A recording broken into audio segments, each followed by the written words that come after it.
Nous allons étudier aujourd'hui le dosage de l'azote ammoniacal par une méthode HAC. HAC, c'est un fournisseur que vous connaissez déjà qui a développé des méthodes d'analyse généralement miniaturisées, donc qui exigent peu d'échantillons et qui sont inspirées des méthodes officielles. Le fournisseur donc va nous vendre, bien entendu, à la fois les réactifs. On va voir que dans ce dosage, on a besoin de 3 réactifs, en particulier le réactif de Nessler, puisque c'est la méthode d'analyse qu'on a choisie. Il va nous fournir aussi, bien sûr, le photomètre qui contient toute une série de programmes pour différentes méthodes. Alors par exemple, donc, même pour l'ammoniac, vous voyez qu'il y en a plusieurs. Nous allons choisir la méthode azote ammoniacal Nessler, numéro 380. On démarre cette méthode et le résultat va nous être donné en milligrammes par litre de N. Alors donc ça simplifie de beaucoup les opérations pour une analyse. Bien entendu, il faut absolument suivre le mode opératoire que le fournisseur nous préconise. Par exemple, respecter rigoureusement l'ordre d'introduction des réactifs, s'il y a une agitation à faire, s'il faut attendre, par exemple, on va voir qu'à un moment donné, nous devons attendre 1 minute que la réaction se fasse complètement. Alors donc, nous allons avoir 3 choses à faire. Premièrement, donc préparer le photomètre. On a bien choisi la méthode de mesure. On s'est assuré qu'on a des cellules de mesure de 1 pouce, propres, naturellement. Et le matériel dont on a besoin, ce sont aussi des éprouvettes, graduées bien sûr, mais munies d'un bouchon rodé qui va nous permettre d'agiter les solutions. Alors, commençons maintenant la réaction proprement dite. On va faire en parallèle la préparation du blanc, c'est-à-dire le témoin, et celle de l'échantillon. Alors, le témoin, bien entendu, on va utiliser de l'eau distillée, qui ne contient pas du tout d'azote ammoniacal. Donc, pour le témoin, 25 ml d'eau distillée. Et pour l'échantillon, qui évidemment a été clairement identifié, ici c'est le numéro 3, on va mettre également 25 ml.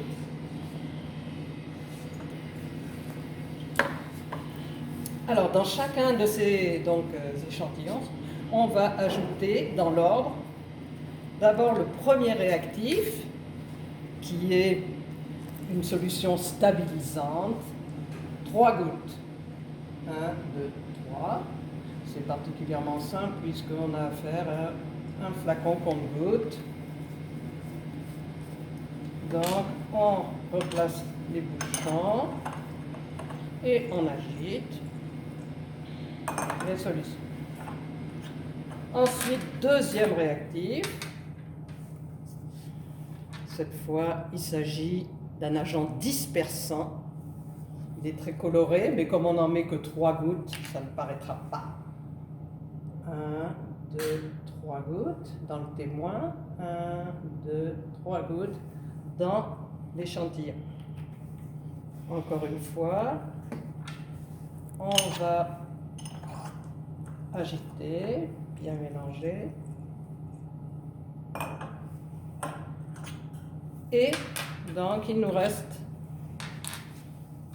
à vraiment faire la réaction colorimétrique, c'est-à-dire que le réactif de Nessler, qui contient d'ailleurs un sel de mercure,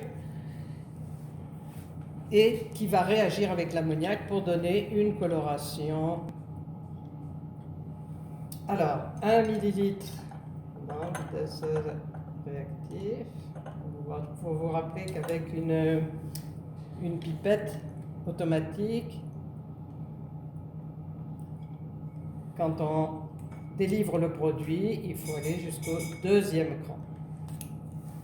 On voit immédiatement que la réaction colorée se fait dans l'échantillon, bien sûr, et non pas dans le témoin, qui ne contient que de l'eau distillée et donc pas d'ammoniac. On peut démarrer la minuterie pour 1 minute, ou pendant ce temps-là, de toute façon, donc ça passe très vite, 1 minute, on va remplir nos 2 cellules de mesure.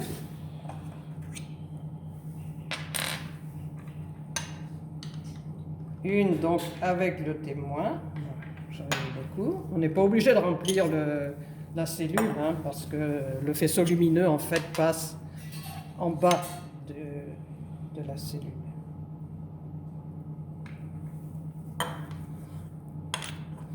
Donc au bout d'1 minute, on va pouvoir régler le 0, donc c'est l'utilité de notre témoin. On peut mettre le bouchon, mais on n'est pas obligé. Par contre, ce qu'il faut absolument, bien sûr, c'est nettoyer parfaitement la cellule, s'assurer qu'il n'y a aucune trace de doigt, et il faut l'insérer dans l'appareil, toujours dans la même position. Il y a un petit losange qu'on met en face du repère. Donc, le témoin est dans l'appareil. On va faire le 0.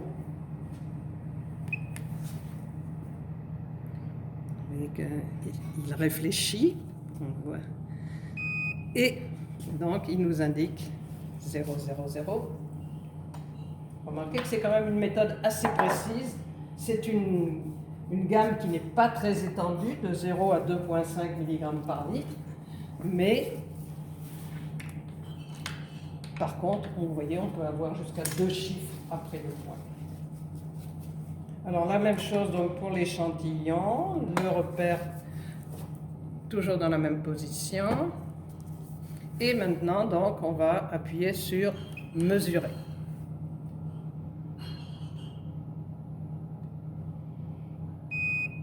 Et la réponse donc s'inscrit automatiquement 1,66 mg par litre d'azote ammoniacal.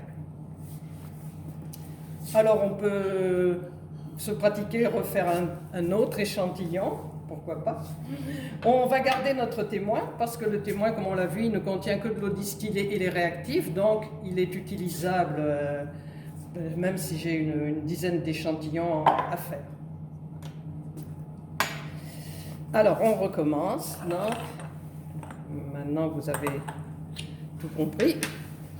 Vous vous souvenez que, donc, ici je prends un autre échantillon qui est d'ailleurs, je sais qu'il est plus dilué. On va voir si c'est vrai. On va donc encore une fois en mesurer 25 ml.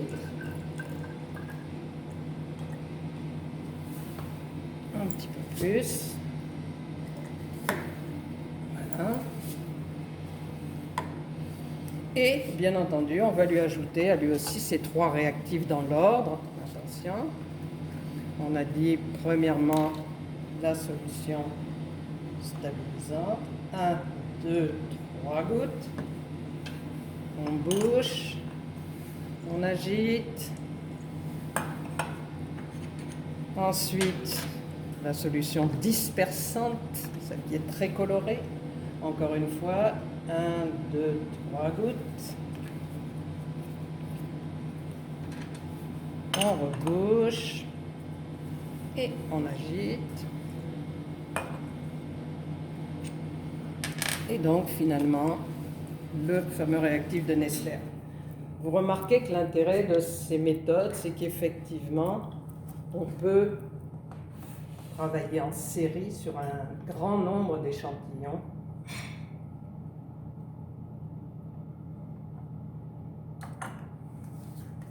Et on obtient les résultats effectivement très rapidement.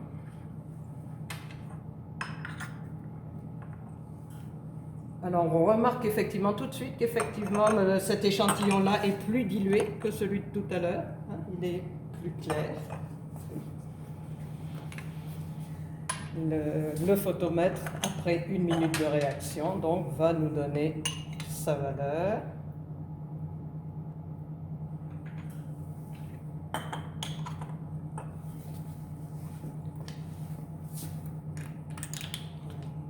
Bouche. On n'oublie pas de bien essuyer le tube, de s'assurer qu'il n'y a aucune marque, de le mettre dans la bonne position, de fermer le couvercle et, comme tout à l'heure, d'appuyer sur mesure.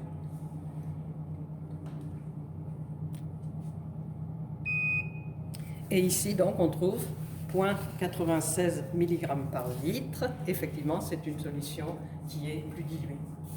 À vrai dire, c'est un échantillon qu'on a préparé à l'avance à partir d'une solution à 100 mg par litre de N pour vérifier la fiabilité de l'appareil. Vous voyez que quand même, on n'est vraiment pas loin du 1 mg par litre, ça fait 4% de variation, ce qui est tout à fait normal, disons, pour ce genre de mesure.